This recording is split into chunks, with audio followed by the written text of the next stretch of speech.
Have you ever felt like the desert was calling your name? That's how it started for me. A whisper on the wind, a tug at my soul. I should have known better, should have run the other way. But here I am, standing at the base of the Great Pyramid of Giza, feeling like I'm exactly where I'm supposed to be. And that terrifies me more than anything. My name is Henry Harper, and I'm an archaeologist specializing in ancient Egyptian artifacts. I've always been fascinated by the mysteries of the past, but nothing could have prepared me for what I was about to uncover. It all began 3 weeks ago, when I received a strange package at my office in London. Inside was an ancient papyrus scroll, crumbling at the edges and covered in hieroglyphs I'd never seen before. There was no return address, no note explaining its origin. Just the scroll and a small, obsidian scarab beetle. As soon as I touched the scarab, a jolt of electricity shot through my body.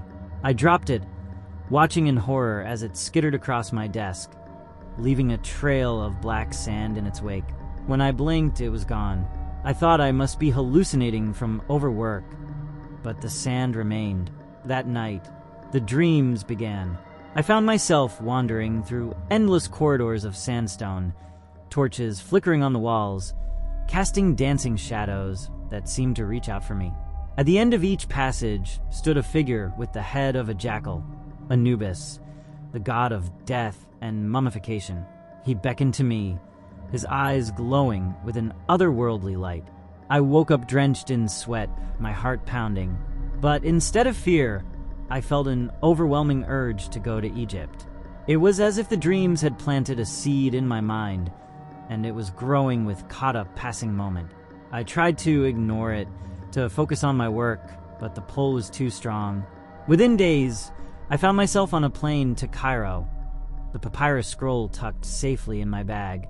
I told my colleagues I was following up on a lead for a new dig site, but deep down, I knew I was chasing something far more dangerous. As soon as I stepped off the plane, the whispers started again. They grew louder as I made my way to Giza, becoming a cacophony of voices by the time I reached the pyramid complex. And now, standing here in the shadow of the Great Pyramid, I can barely hear myself think over the din. The sun is setting, painting the desert in shades of gold and crimson. Most of the tourists have left for the day, but I managed to convince the guards to let me stay a little longer. I'm a respected archaeologist, after all. Or at least I was. Now I'm not sure what I am anymore. I approached the base of the pyramid, my hand trailing along the ancient stones. They're warm to the touch, as if they've absorbed the heat of the day and are now radiating it back into the cooling air. But there's something else too, a vibration, so faint I might be imagining it. The whispers grow more insistent, and I realize they're coming from inside the pyramid itself. I press my ear against the stone, straining to make out words. It's a language I've never heard before, yet somehow I understand it. Come, they say. Your destiny awaits. I pull back, my heart racing. This is madness. I should leave, call for help, do anything but listen to these voices. But even as I think this, my hand is reaching for my backpack, pulling out a small flashlight and the papyrus scroll. The scroll seems to pulse in my hand, the hieroglyphs shifting and changing before my eyes.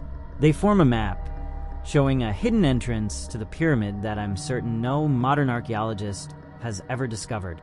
I trace the path with my finger, my excitement growing with each passing second. This could be the discovery of a lifetime. But a small voice in the back of my mind whispers a warning.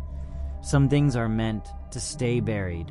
Ignoring the voice, I begin to search for the entrance.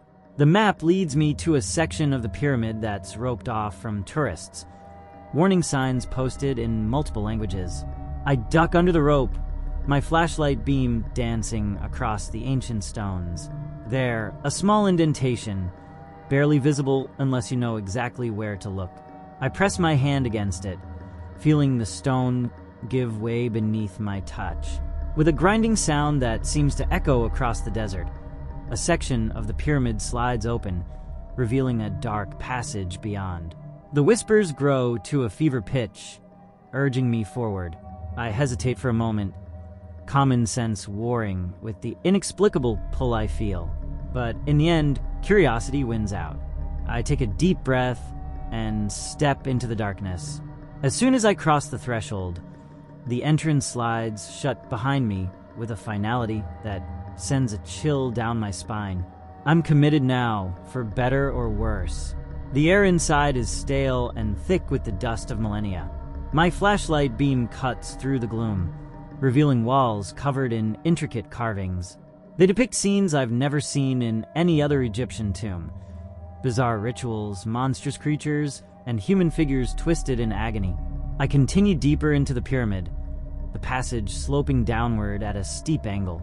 The whispers have faded to a low hum, but the vibration I felt outside has intensified. It's as if the very stones are alive, pulsing with an ancient, malevolent energy. Suddenly, my foot catches on something and I stumble. My flashlight clatters to the ground, the beam spinning wildly before going out, plunging me into total darkness. I fumble for it, my fingers scraping against the rough stone floor, and then I feel it, something smooth and cold. Definitely not my flashlight. I pick it up, running my fingers over its surface. It's the obsidian scarab from my office, the one I thought I'd hallucinated. As soon as I touch it, the scarab begins to glow with an eerie green light, illuminating the passage around me. And that's when I see them. Hundreds of mummified corpses lining the walls, their wrappings crumbling away to reveal desiccated flesh and empty eye sockets. But they're not the peaceful mummies I've seen in museums. These bodies are contorted in poses of abject terror, their mouths open in silent screams. And as the scarab's light flickers over them, I swear I see them move. I want to run, to scream, to wake up from this nightmare. But I can't, because deep in my heart, I know this is real. And I know that whatever brought me here, whatever is waiting for me in the depths of this pyramid, is far more terrifying than anything I've ever encountered. With trembling hands, I pick up my flashlight and continue forward. The whispers have started again, growing louder with each step. They're calling my name now, promising answers to questions I didn't even know I had. As I round a corner, I come face to face with a massive stone door, covered in hieroglyphs that seem to writhe and change as I look at them. In the center of the door is an indentation in the shape of a scarab. I look down at the obsidian beetle in my hand, its green glow pulsing in time with my racing heart. I know I should turn back, should find a way out of this cursed place. But the whispers have become a roar, drowning out all rational thought. With a sense of inevitability, I place the scarab into the indentation. The door begins to open, revealing a chamber bathed in an otherworldly light. And as I step inside, I realize that my journey into terror has only just begun. The chamber was vast, far larger than it should have been given the pyramid's known dimensions. Dim, green light pulsed from strange symbols etched into the walls, casting eerie shadows that seemed to move of their own accord. In the center of the room stood a massive black sarcophagus, its surface adorned with grotesque carvings of writhing figures. As I approached the sarcophagus, the whispers that had led me here crescendoed into a deafening roar. I clamped my hands over my ears, but it did nothing to muffle the sound. The voices were inside my head, a cacophony of ancient tongues all screaming for release. Suddenly, the lid of the sarcophagus began to move. Panic gripped me as I watched it slowly slide aside, revealing nothing but impenetrable darkness within. The whispers abruptly ceased, leaving a silence so profound it was almost painful. From the depths of the sarcophagus, a figure began to rise. It wasn't a mummy as I had expected, but something far worse. The being was tall and gaunt, with skin like cracked parchment stretched over an impossibly angular frame. Its head was that of a jackal, eyes glowing with the same eerie green light that illuminated the chamber. Anubis, the god of death himself, stood before me. I wanted to run, to scream, to do anything but stand there frozen in terror. But my body wouldn't respond. I was trapped, not by any physical restraint, but by the sheer power emanating from the ancient deity. Harper, Anubis spoke, his voice a low growl that seemed to resonate within my very bones. You have been chosen. Chosen? I managed to croak out, my voice barely above a whisper. For what? The jackal god's mouth stretched into what might have been a smile, revealing rows of sharp, gleaming teeth. To be our vessel, our gateway to the world above. Before I could process what he meant, Anubis raised a hand. The floor beneath my feet began to shift and writhe. To my horror, I realized it wasn't stone at all, but a mass of writhing scarab beetles. They swarmed up my legs, their sharp pincers tearing at my flesh as they crawled higher. I screamed then, a primal sound of pure terror. I thrashed and swatted at the insects, but for every one I dislodged, 10 more took its place. They covered me completely, forcing their way into my mouth, my nose, my ears. I could feel them burrowing beneath my skin, a sensation so horrific, it defied description. Just when I thought I couldn't bear another second, everything went black. I awoke with a start, my heart pounding in my chest. I was lying on the floor of my hotel room in Cairo, drenched in sweat. Sunlight streamed through the window, a stark contrast to the oppressive darkness of the pyramid. Had it all been a dream, I sat up, wincing at the stiffness in my muscles. As I moved, something small and black fell from my shirt onto the floor. An obsidian scarab beetle, identical to the one I'd received with the papyrus scroll. My blood ran cold as I realized the truth. It hadn't been a dream at all. I scrambled to my feet, rushing to the bathroom mirror. What I saw there made my knees buckle. My eyes, once a mundane brown, now glowed with an unnatural green light. The same light I'd seen in the eyes of Anubis. What had happened to me in that chamber? What had I become?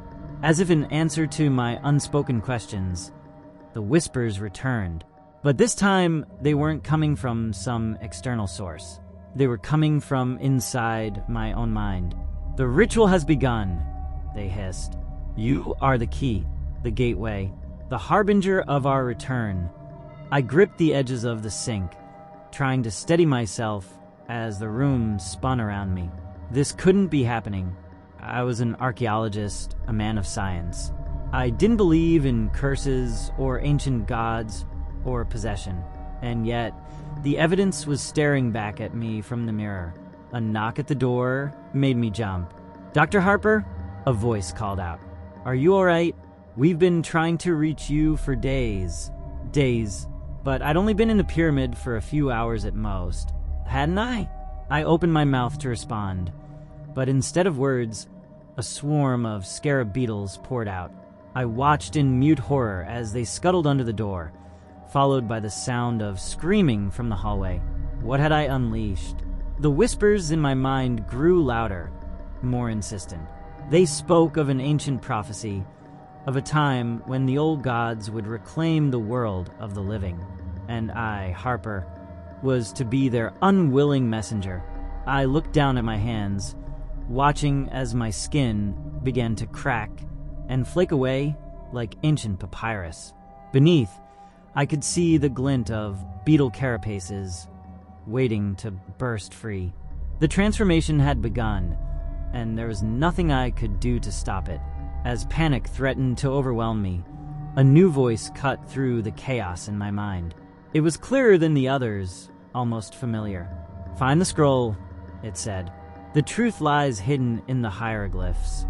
The scroll, of course, the papyrus that had started this whole nightmare.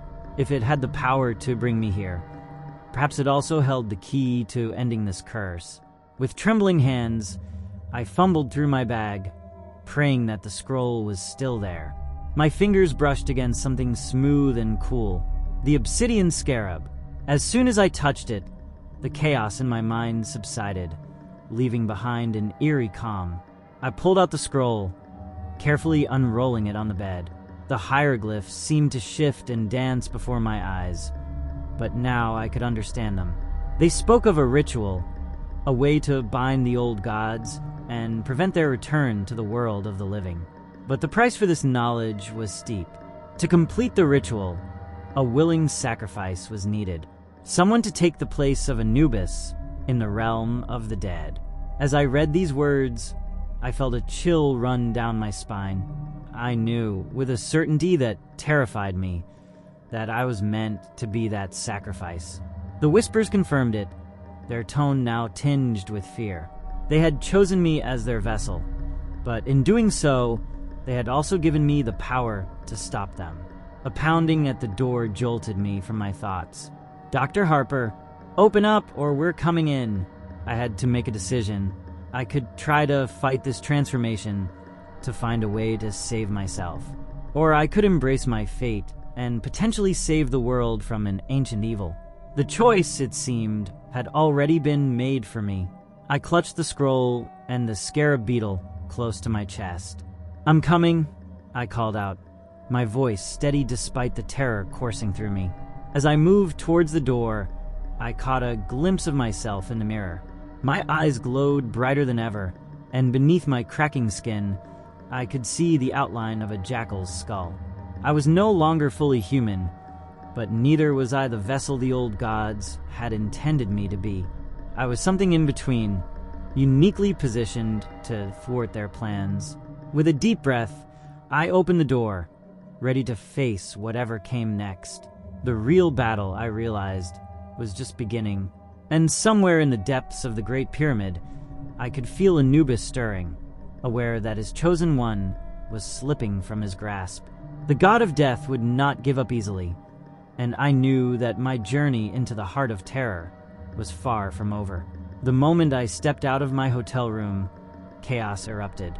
The hallway was crawling with scarab beetles, their shiny black carapaces reflecting the dim light.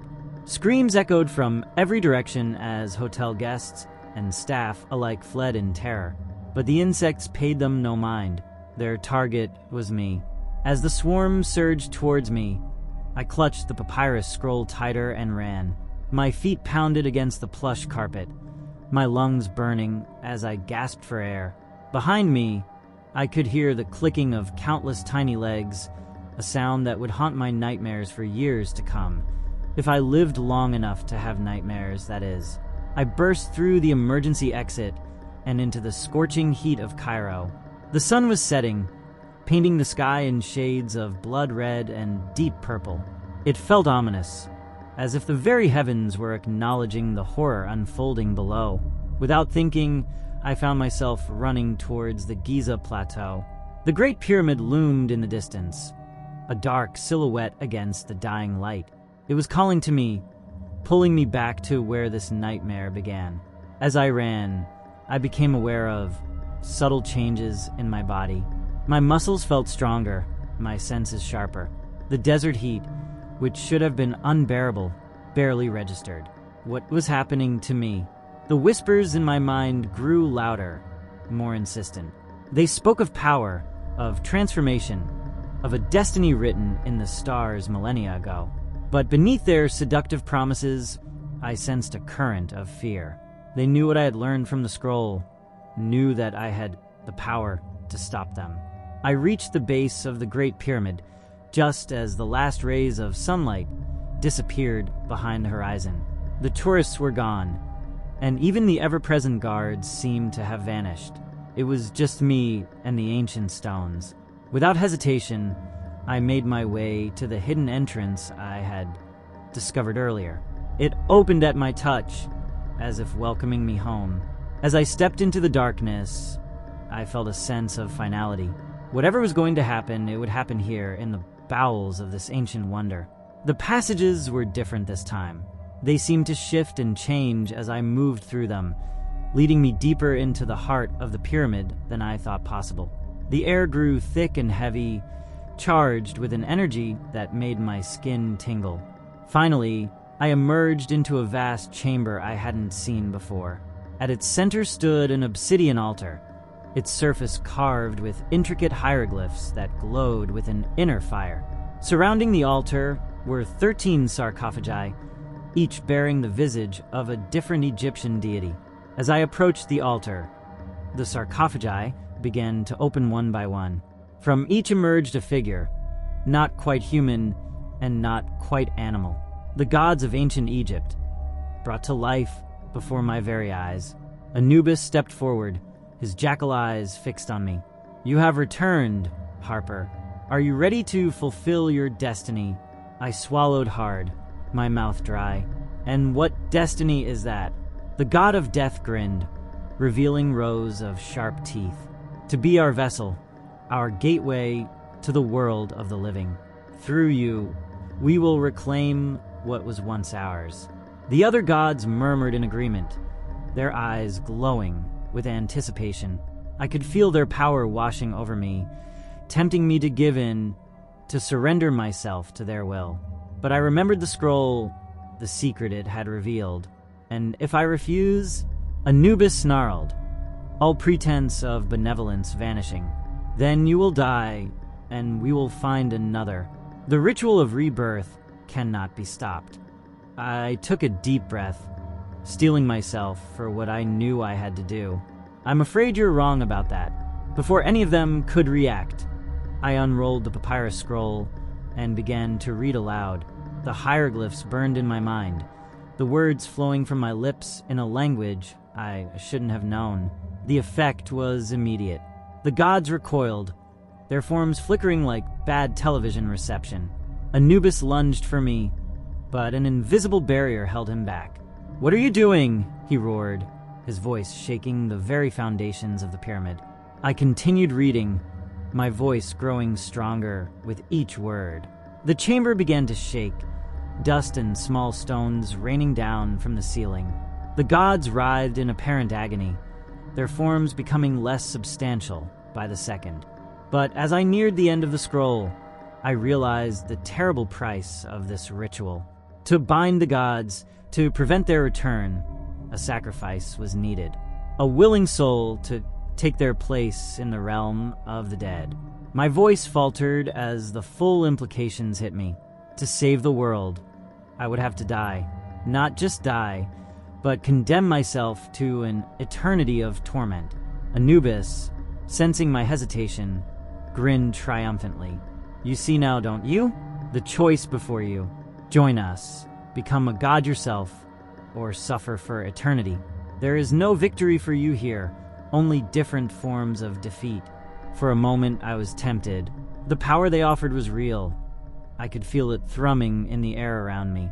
I could be more than human, free from fear, from pain, from mortality itself.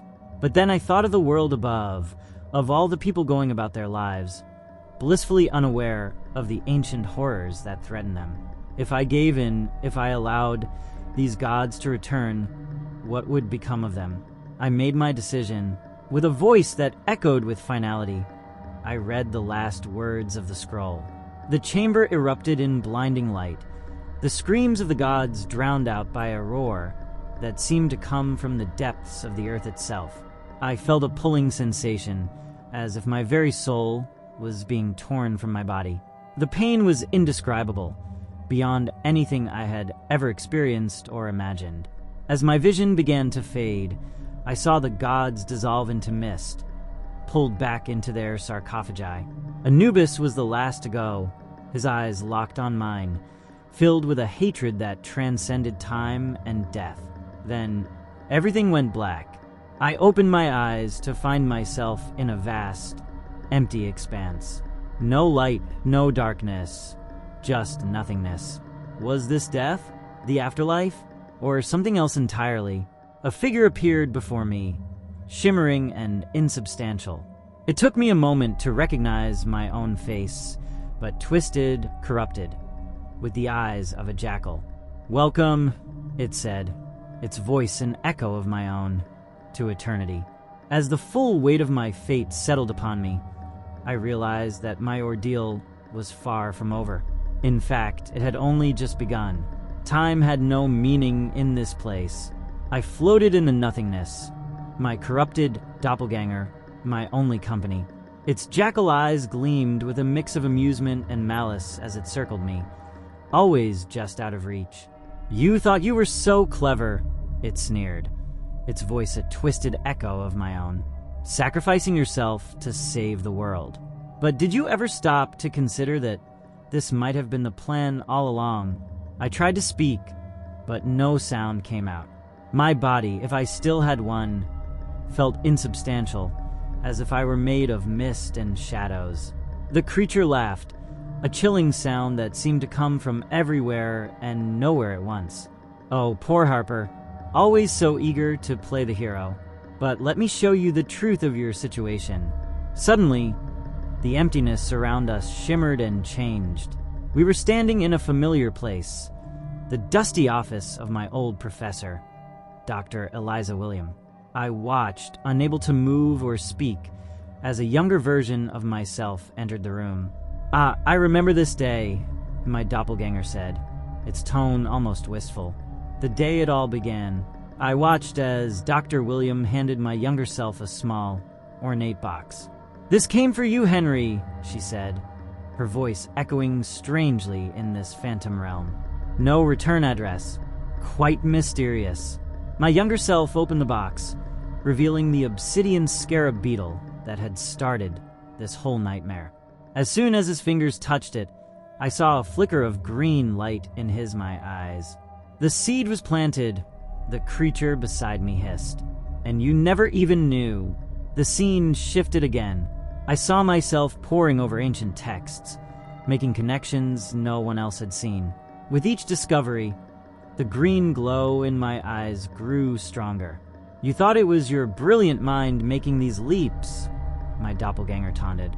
"But it was us, guiding you, preparing you." I wanted to argue, to deny its words, but deep down I knew it was telling the truth. All those years of study, of obsession with ancient Egypt, had it all been leading to this moment? The scenes continued to shift, showing me key moments from the past few years. Every choice I'd made, every path I'd taken, had been subtly influenced by the power of the gods. Even my decision to come to Egypt, to enter the pyramid, all of it had been part of their plan. But why? I finally managed to ask, my voice sounding hollow and distant. Why go to all this trouble? The creature's grin widened, revealing rows of sharp teeth. Because, dear Harper, we needed a willing sacrifice. Someone who would choose to take our place in this realm of imprisonment. And who better than a noble, self-sacrificing fool like yourself? Horror washed over me as the full implications of its words sank in. I hadn't stopped the ritual. I had completed it. In my attempt to save the world, I had given the ancient gods exactly what they needed to escape their prison. "No," I whispered, the weight of my failure crushing down on me. "This can't be." "Oh, but it is," the creature said, its form beginning to shift and grow. "And now, thanks to you, we are free to reclaim our world." I watched in helpless terror as my doppelganger transformed, its features elongating into the jackal-headed visage of Anubis. Around us, the emptiness began to crack and splinter like breaking glass. "Enjoy your eternity, Harper," Anubis growled, his voice no longer anything like my own. "Your sacrifice will be remembered by us, if by no one else." With a sound like thunder, the nothingness shattered completely. I caught a glimpse of the real world beyond, the chamber in the heart of the pyramid, where the sarcophagi of the gods stood empty. Anubis stepped through the breach, his form solidifying as he entered the realm of the living. And then the hole closed, leaving me alone in the darkness. I don't know how long I floated there, consumed by despair and regret. It could have been minutes, or it could have been centuries. In this place, such distinctions had no meaning. But slowly, something began to change. At first, I thought I was imagining it, a faint glow in the distance, growing steadily brighter. As it approached, I realized it wasn't just light. It was a figure, shimmering and translucent, but undeniably human. The figure came closer, and I gasped in shock as I recognized the face. It was Dr. Eliza William, my old professor, looking exactly as she had the last time I saw her alive. "Hello, Henry," she said, her voice kind but tinged with sadness. "I've been waiting for you." "Dr. William?" I managed to say, "but you're dead. You died years ago." She nodded, a wry smile on her face. "Yes, I did. And now, so have you. But death, as it turns out, is not quite the end we believed it to be." I stared at her, confusion warring with the faint stirrings of hope. "I don't understand. What is this place? What's happening?" Dr. William's expression grew serious. "This realm, Henry, is a prison, but it's also a battleground. For millennia, those of us who oppose the old gods have been fighting to keep them contained here. But now I've freed them," I finished, the weight of guilt threatening to crush me once more. "You were manipulated," she said gently. "We all were, in our own ways, but the battle is not over yet. In fact, it's only just beginning." She held out her hand to me, her form glowing brighter. "Come with me, Henry. There's much you need to learn and very little time.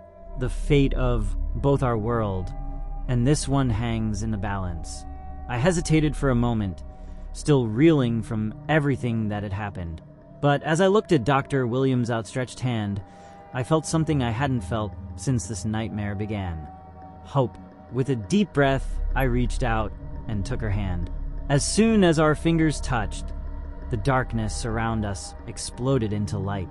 I felt myself being pulled forward, hurtling through space and time. The last thing I heard before consciousness faded was Dr. William's voice, urgent and clear. "Remember, Harper, in this war, knowledge is our greatest weapon. And you, my dear boy, have only begun to learn the truth." Then everything went white, and I knew no more. Consciousness returned slowly, like wading through thick mud. When I finally opened my eyes, I found myself in a vast, dimly lit cavern. The walls were covered in intricate hieroglyphs that seemed to move and shift when I wasn't looking directly at them. The air was heavy with the scent of age and forgotten secrets. Dr. William stood nearby, her spectral form casting a soft glow in the gloom. "Welcome to the labyrinth of souls, Henry," she said, her voice echoing strangely in the cavernous space. "This is where our real work begins." I struggled to my feet, feeling oddly substantial for someone who is supposedly dead. "What is this place?" I asked, my voice hoarse as if from disuse. "It's a nexus," Dr. William explained, gesturing around us. "A place between worlds, where the barriers between life and death, past and present, are thin. It's here that we can observe and sometimes influence the world of the living." As if on cue, the air in front of us shimmered, and an image formed. I saw Cairo, but not as I remembered it. The sky was dark with roiling storm clouds, and the streets were chaos. People ran in terror as massive, chimeric creatures stalked through the city. At the center of it all, atop the Great Pyramid, stood Anubis, his arms raised triumphantly. "This is happening now?" I asked, horror creeping into my voice. Dr. William nodded grimly. "The old gods waste no time. They've already begun to reshape the world in their image." The image shifted, showing similar scenes of devastation in other cities around the world. London, New York, Tokyo. Nowhere seemed safe from the gods' wrath. "But how?" I said, tearing my eyes away from the horrific visions. "How did they gain so much power so quickly?" "The ritual you completed," Dr. William said, her expression sorrowful. "It didn't just free them from their prison. It restored their full godhood, amplified by millennia of pent-up rage and desire for vengeance." Guilt washed over me anew. "This is all my fault," I whispered. Dr. William placed a comforting hand on my shoulder. Despite her spectral nature, I felt its warmth. "You were a pawn in a game that's been played for thousands of years, Harper. But now, you have the chance to become a key player." She led me deeper into the cavern, past rows of shimmering portals that showed glimpses of other times and places. We stopped in front of a circular pool of water, so still it looked like a mirror. "This is the Pool of Ages," Dr. Williams said. "It allows us to view any moment in history, and sometimes, if we're very careful, to change it." I looked at her sharply. "Change history? But the paradox is..." She held up a hand, cutting me off. "The rules we thought govern time and space don't apply here. But that doesn't mean there aren't consequences. Every change ripples outward, affecting far more than we can predict." Dr. William waved her hand over the pool, and its surface came to life with images. I saw myself as a child, receiving my first book on Egyptian mythology, then as a teenager, choosing to study archaeology. Each pivotal moment of my life played out before me. "Your entire life was shaped by the gods' influence," Dr. Williams said softly. "But it was also shaped by your choices, your passion, your dedication. That's what they couldn't fully control, and that's what gives us a chance now." She turned to face me, her eyes blazing with an intensity I'd never seen in life. "We can't undo what's been done, Henry, but we can give you the knowledge and skills you need to fight back. Are you willing to learn, to push yourself beyond anything you've ever imagined?"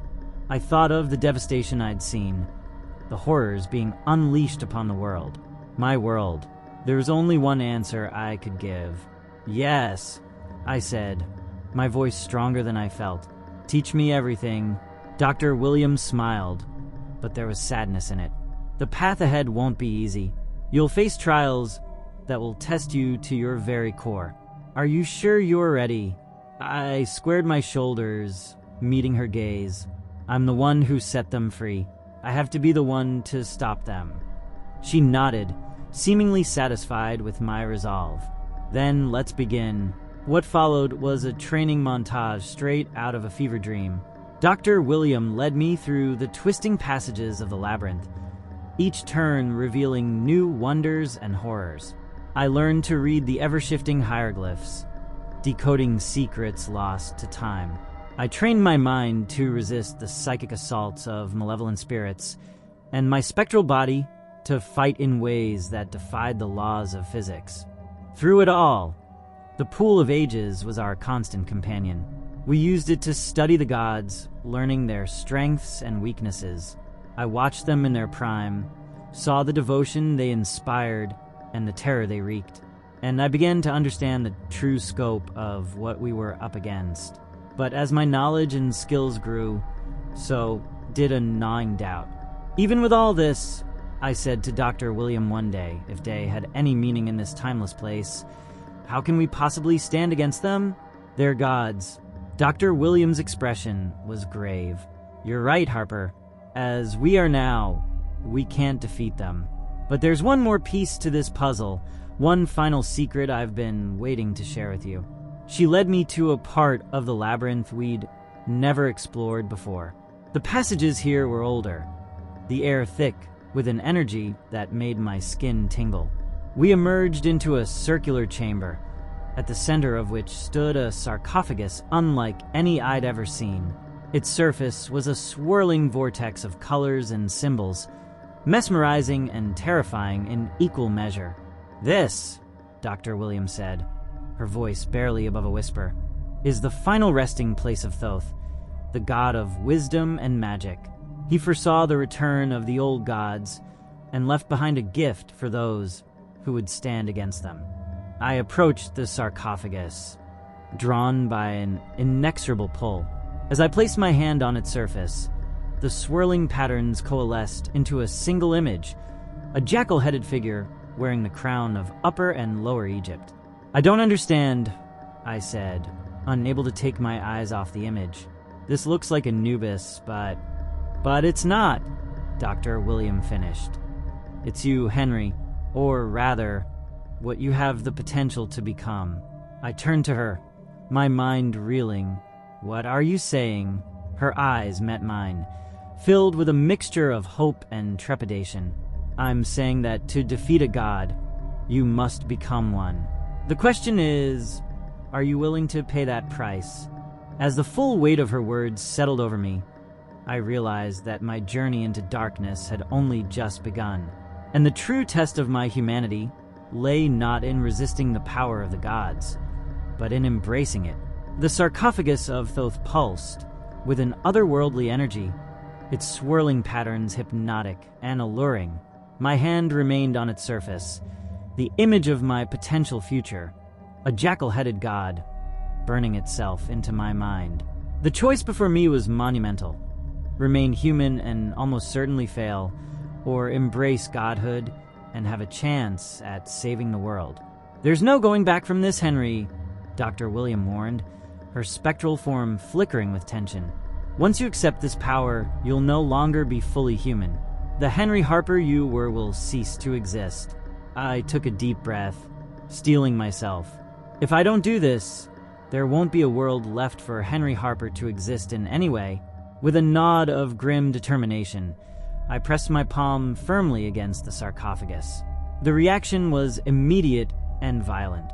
Energy surged through me, every cell in my body, or what passed for a body in this realm, feeling as if it was being torn apart and reassembled. I screamed, the sound morphing from human to something altogether more bestial. The pain was beyond anything I'd ever experienced, beyond what I thought possible to endure. Just when I thought I couldn't take any more, that surely this transformation would destroy me utterly, everything went black. I awoke to a world that was both familiar and utterly alien. The labyrinth of souls stretched out around me, but I could see it now in ways I never could before. Every hieroglyph, every shadow, every whisper of energy was clear to me, a tapestry of cosmic power that I could read as easily as a book. Dr. Williams stood nearby, her eyes wide with a mixture of awe and fear. "Harper," she asked hesitantly, "are you still you?" I turned to look at her and caught my reflection in the still surface of the pool of ages. The face that looked back at me was no longer fully human. My features had elongated into a jackal's muzzle, my eyes glowing with the same unearthly green light I'd seen in Anubis. Yet beneath the animalistic visage, I could still see traces of my human self. "I'm still me," I said, my voice deeper and resonant with power. "But I'm also something more." Before Dr. William could respond, the air around us shimmered, and a new vision appeared in the pool of ages. It showed Anubis, standing atop the Great Pyramid, conducting some sort of ritual. The sky above him was a maelstrom of dark energy, and at his feet lay a familiar object, the obsidian scarab that had started this whole nightmare. "He's trying to complete the transformation of the world," Dr. William gasped. "If he succeeds, the barrier between our realm and the mortal world will be permanently shattered. The age of humans will end, replaced by the reign of the old gods." I felt a surge of power course through me, my newly divine senses reaching out across the veil between worlds. "Then we don't have much time. I need to stop him." Dr. William looked at me worriedly. "Henry, you've only just transformed. You haven't had time to learn to control your new powers. Going against Anubis now would be suicide." I shook my head, a snarl escaping my lupin muzzle. "We don't have a choice. Every moment we wait, more people die, and Anubis grows stronger. I have to go now." She seemed to understand the futility of arguing further. With a wave of her hand, a portal opened in the air before us, showing the chaotic scene atop the Great Pyramid. "Remember your training," Dr. Williams said, her voice thick with emotion. "Remember who you are while you're fighting. Don't let the power consume you, Henry." I nodded, stepping towards the portal.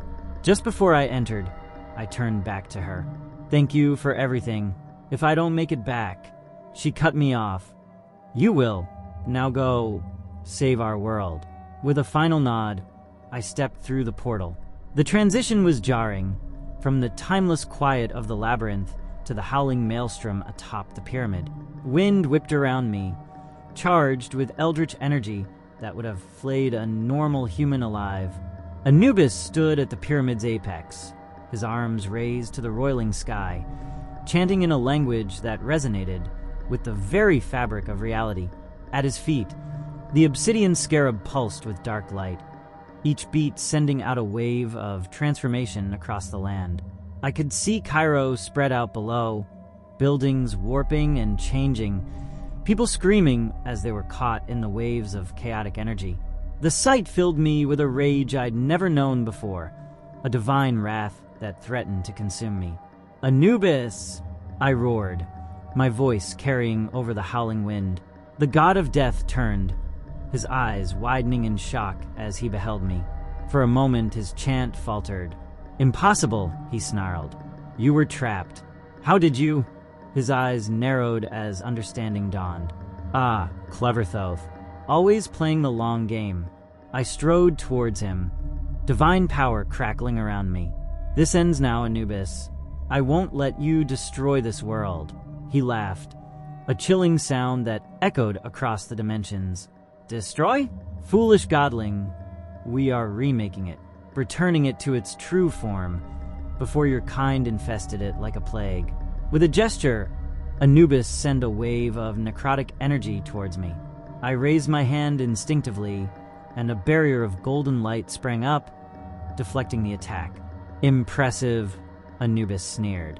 "But you are a newborn god, and I have existed for millennia. You cannot hope to defeat me." He was right, I realized with a sinking feeling. Despite my transformation, despite all my training, Anubis was still far more powerful. But as I looked down at the scarab at his feet, an idea began to form. I lunged forward, not towards Anubis, but towards the scarab. The god of death, caught off guard by my seemingly suicidal charge, reacted a split second too late. My hand closed around the obsidian beetle just as Anubis' claws raked across my back. Pain exploded through me, but I held on, focusing all my newfound power into the artifact. The scarab began to glow, not with the dark energy of before, but with a brilliant golden light. Anubis howled in rage and fear, realizing too late what I was doing. "No, you'll doom us all." I looked up at him, my eyes blazing with determination.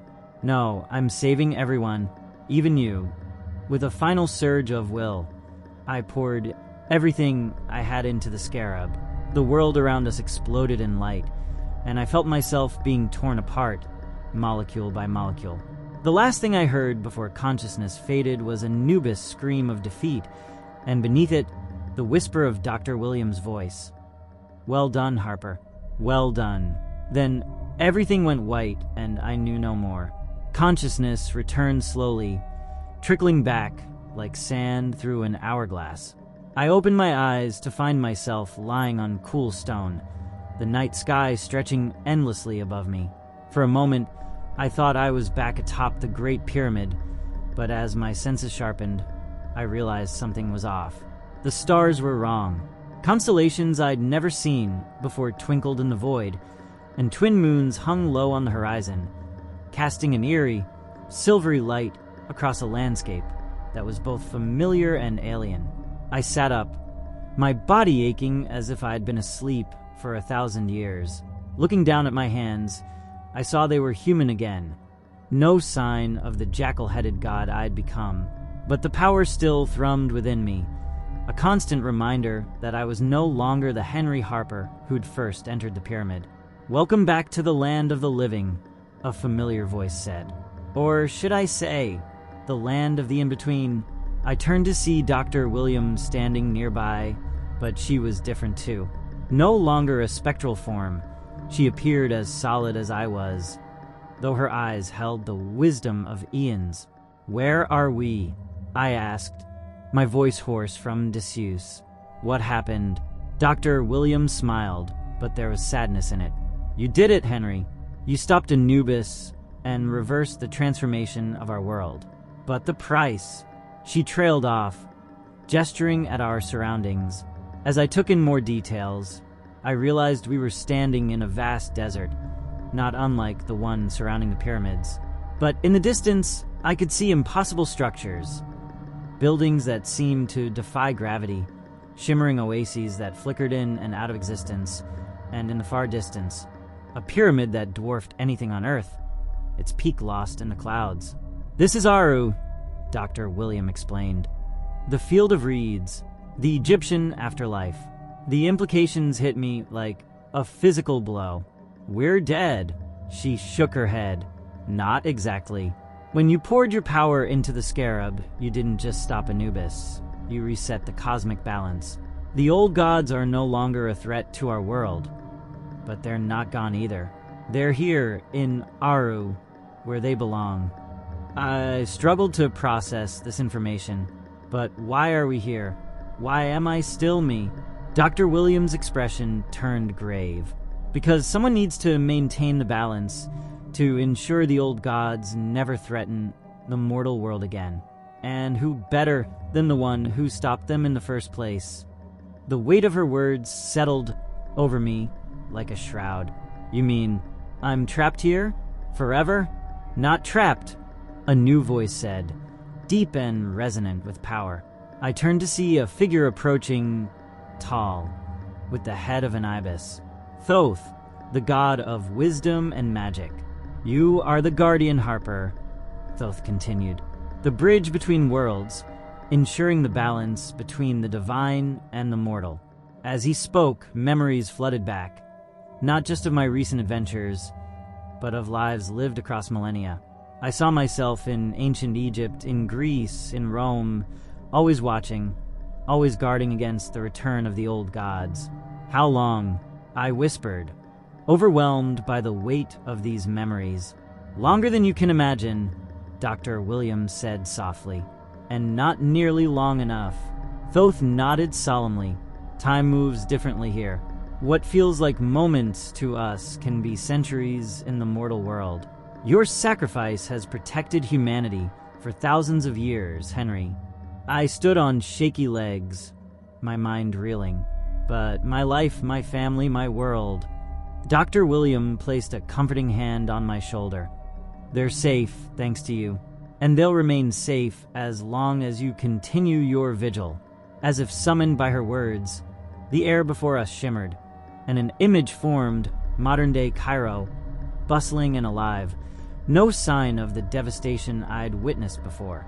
I saw people going about their lives, blissfully unaware of how close they'd come to annihilation. "You can watch over them," Thoth said. "Guide them in subtle ways, but you can never return, not fully. That is the price of immortality, of godhood." I stared at the image of my world, so close and yet impossibly far away. Part of me wanted to rage against this fate, to demand a way back to my old life. But I knew, deep in my transformed soul, that this was where I belonged. "What now?"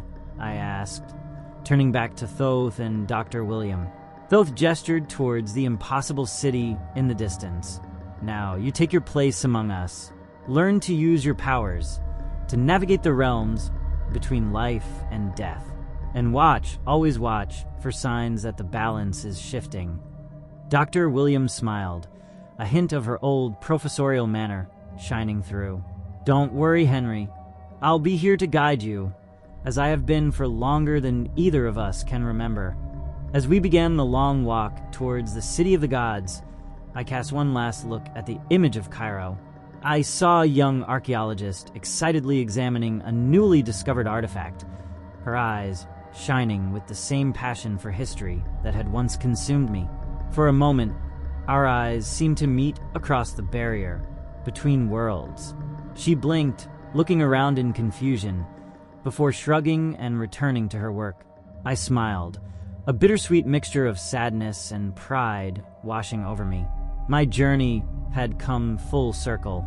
I had become the very thing I'd once studied, a guardian god watching over humanity from the shadows of myth and legend. As we approached the outskirts of the divine city, I saw other figures waiting Anubis, Osiris, Isis, and more. No longer enemies, but fellow guardians of the cosmic balance. I straightened my shoulders, ready to embrace my new role. The old Henry Harper was gone, but in his place stood something greater. A protector, a watcher, a living bridge between worlds. The sun began to rise over Aru, painting the sky in impossible colors, and as its light washed over me, I felt the last vestiges of my mortal self fall away, replaced by the timeless power of a god. My name is Henry Harper, and this is my eternity, my vigil, my purpose, my gift, and my curse. In the space between heartbeats, in the shadows of history, in the whispers of myth and legend, there you'll find me, watching, waiting, protecting. For I am the guardian of worlds, the keeper of balance, the bridge between realms. And my story, it has only just begun.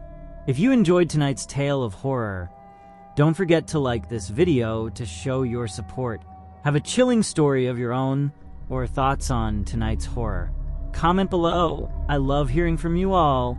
And for more spine-tingling stories, make sure to subscribe and hit the bell icon so you never miss a frightful update. Stay spooky, my friends.